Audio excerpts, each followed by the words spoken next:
this year's World Health Assembly is going to be very important, largely because there's a lot of change taking place in the international community, and particularly within the multilateral system of governance, of global governance. And health governance is a critical part of it. The United Nations, through its respective arms, and in this particular case, through the World Health Organization, has to ensure that the health of the citizens of the world remain a primary focus of development. And therefore, with the changes taking place, the presence of the Caribbean to ensure that the concerns of small island developing states within the global architecture of healthcare, of public health, is not lost when conversations are taking place at the international level. So whilst it is always important to be at the World Health Assembly, it is of particular importance this time around, given all the changes that are taking place, given the withdrawal of some of the traditional partners in protecting the health architecture of the world. With those changes taking place, we have to ensure that the interest of the Caribbean is protected, and therefore it was a deliberate decision by the Secretariat to ensure the highest level of representation. And given the unavailability of the Secretary General, it was felt that no better person to lead the Secretariat's delegation than the Deputy Secretary General. One of the very critical areas is the protection of the resources for adequate public health interventions to continue. With all of the global changes that are happening, funding public health is under threat. And we have to ensure that the gains that we have made over the years, and particularly the gains that we have made in relation to the Sustainable Development Goals related to healthcare, we have to ensure that there is no reversal. And therefore, it really is important for ensuring that we can ring fence some critical decisions that would allow us to continue to benefit from the investments that we have made in the past. That, for me, is one of the very, very critical issues. A second critical issue is, again, with the shift, the shifting responsibilities and the shifting formulas that will be used for financing the World Health Organization. This is likely to have an impact on the Caribbean because, again, we are small states. Our resources are limited.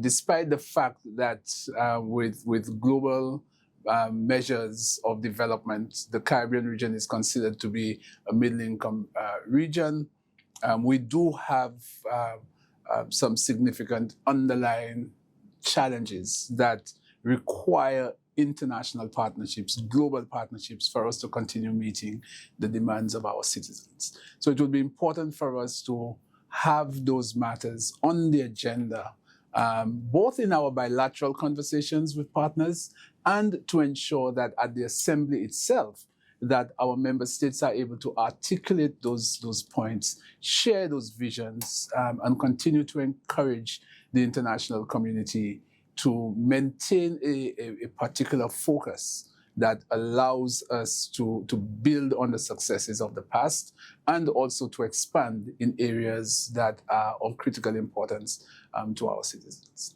So one of the very important bilateral meetings that we're going to have is a meeting with the Health Development Partnerships for Africa and the Caribbean that we commonly refer to as HEDPAC. Now, HEDPAC is important to us because it's one of the opportunities for us to interlock ourselves into an intervention that goes beyond the Caribbean. It covers Africa. It covers the Caribbean. And I'm looking forward to meeting with the leadership of HEDPAC in order for us to consolidate some of the arrangements that we have made. We've received a lot of support from HEDPAC in the past, and we're looking forward to the additional support to come. Again, despite the challenges that we're all grappling with. We can't run away from the fact that we are facing, there was a time when we spoke about the new normal. I think where we are now is perhaps the abnormal. And hopefully the abnormal will return to some level of normalcy. And a critical partner for us is going to be Head Back. Another critical partnership is for us to also engage the leadership of the World Health Organization itself. I have not yet confirmed bilateral conversations with the World Health Organization at the senior levels that we want, but we are pursuing that to be able to speak with the leadership of the World Health Organization. We already have that ongoing relationship with the Pan American Health Organization. So through PAHO, we're hoping that we will be able to have a sit down with senior leadership of the World Health Organization to bring some more sensitivity to the concerns and desires of the Caribbean region. That's going to be important. And thirdly, we will also take the opportunity to meet with ministers of health of the Caribbean. So we're going to have sidebars with our ministers of health so that we can ensure that we all speak from the same hymn sheet. So we all have the common issues that we're going to advocate for, we're going to bring forward. So these are going to be very, very critical interventions. And of course, depending on who is at the meeting, there will always be opportunity for us to work together. One critical aspect of our participation, though, is the collaborative effort with our regional health partner, CAFA. So CAFA, Dr. Inda is going to be there, the executive director of CAFA, and Dr. Inda is going to be working very closely with me as the head of the CARICOM delegation on all of the aspects, because that is where the expertise on public health lies.